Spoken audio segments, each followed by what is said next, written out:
Inner North London, top floor flat, all white walls, white carpet, white cat, rice paper partitions, modern art and ambition. The host's a physician, bright bloke, has his own practice, his girlfriend's an actress, an old mate of ours from home, and they're always great fun, so to dinner we've come. The fifth guest is an unknown. The hosts have just thrown us together for a favour, because this girl's just arrived from Australia and she's moved to North London and she's the sister of someone or has some connection. As we make introductions, I'm struck by her beauty. She's irrefutably fair, with dark eyes and dark hair. But as she sits, I admit I'm a little bit wary, because I notice the tip of the wing of a fairy tattooed on that popular area just above the derriere, and when she says, "I'm Sagittarian," I confess a pigeonhole starts to form, and is immediately filled with pigeon when she says her name is Storm. Conversation is initially bright and light-hearted, but it's not long before Storm gets started. "You can't know anything. Knowledge is merely opinion," she opines over her Cabernet Sauvignon vis-a-vis some unhippily empirical comment made by me. Not a good start, I think. We're only on pre-dinner drinks, and across the room my wife widens her eyes, silently begs me, "Be nice." A matrimonial warning not worth ignoring, so I resist the urge to ask Storm whether knowledge is so loose weave of a morning when deciding whether to leave her apartment by the front door or the window on her second floor. The food is delicious, and Storm, whilst avoiding all meat, happily sits and eats as the good doctor, slightly pissedly, holds court on some anachronistic aspect of medical history when Storm suddenly insists, "But the human body is a mystery. Science just falls in a hole when it tries to explain the nature of the soul." My hostess throws me a glance. She, like my wife, knows there's a chance I'll be off on one of my rare but fun rants, but I shan't. My lips are sealed. I just want to enjoy the meal, and although Storm is starting to get my goat, I have no intention of rocking the boat. Although it's becoming a bit of a wrestle, because like her meteorological namesake, Storm has no such concerns for our vessel. Pharmaceutical companies are the enemy. They promote drug dependency at the cost of the natural remedies that are all our bodies need. They are immoral and driven by greed. Why take drugs when herbs can solve it? Why use chemicals when homeopathic solvents can resolve it? I think it's time we all return to live with natural medical alternatives.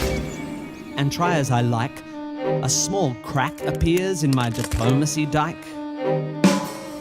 By definition, I begin, alternative medicine, I continue, has either not been proved to work or been proved not to work. Do you know what they call alternative medicine that's been proved to work? Medicine. So you don't believe in any natural remedies? On the contrary, Storm, actually, before I came to tea, I took a remedy derived from the bark of a willow tree, a painkiller that's virtually side-effect free. It's got a weird name. Darling, what was it again? Masprin? Basprin? Oh yes, aspirin, which I paid about $1 for down at the local drugstore. The debate briefly abates as my hosts collect plates, but when they return with desserts, Storm pertly asserts, "Shakespeare said it first. There are more things in heaven and earth than exist in your philosophy.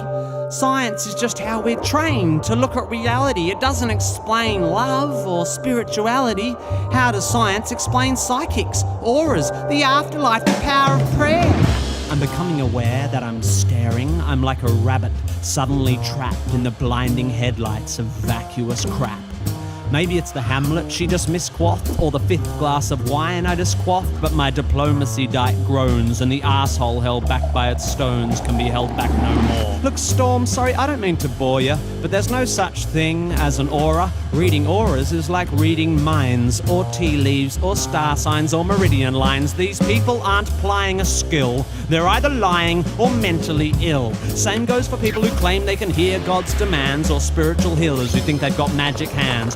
By the way, why do we think it's okay for people to pretend they can talk to the dead? Isn't that totally fucked in the head? Lying to some crying woman whose child has died and telling her you're in touch with the other side? I think that's fundamentally sick. Do we need to clarify here that there's no such thing as a psychic? What are we fucking to? Do we actually think that Horton heard a who? Do we still believe that Santa brings us gifts? That Michael Jackson didn't have facelifts? Are we still so stunned by circus tricks that we think the dead would want to talk to pricks like John Edward? Storm, to her credit, despite my derision, keeps firing off cliches with startling precision, like a sniper using bollocks for ammunition. You're so sure of your position, but you're just closed-minded. I think you'll find that your faith in science and tests is just as blind as the faith of any fundamentalist. Wow, that's a good point. Let me think for a bit. Oh wait, my mistake, that's absolute bullshit. Science adjusts its views based on what's observed. Faith is the denial of observations so that belief can be preserved. If you show me that, say, homeopathy works, then I will change my mind. I will spin on a fucking dime. I'll be as embarrassed as hell, yet I will run through the streets yelling, "It's a miracle! Take physics and bin it! Water has memory, and whilst its memory of a long-lost drop of onion juice seems infinite, it somehow forgets all the poo it's had in it. You show me that it works, and how it works, and when I've recovered from the shock, I will take a compass and carve fancy that on the side of my cock."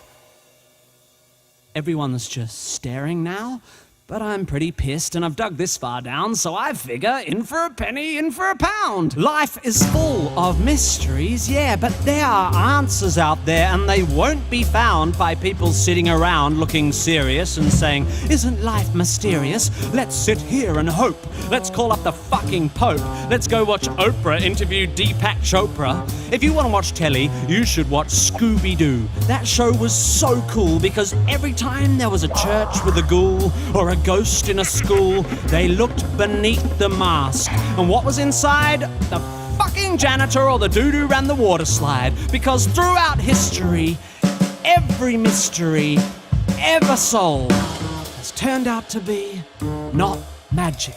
Does the idea that there might be knowledge frighten you? Does the idea that one afternoon on Wikipedia might enlighten you frighten you? Does the notion that there might not be a supernatural so blow your hippie noodle that you'd rather just stand in the fog of your inability to Google?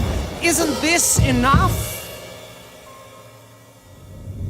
Just this world? Just this? Beautiful, complex, wonderfully unfathomable natural world? How does it so fail to hold our attention that we have to diminish it with the invention of cheap, man-made myths and monsters?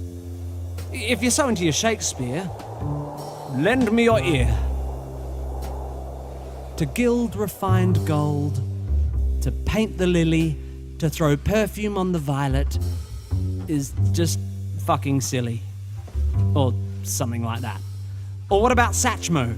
"I'll see trees of green, red roses too." And fine if you wish to glorify Krishna and Vishnu in a post-colonial, condescending, bottled up and labelled kind of way, then whatever, that's okay. But here's what gives me a hard-on.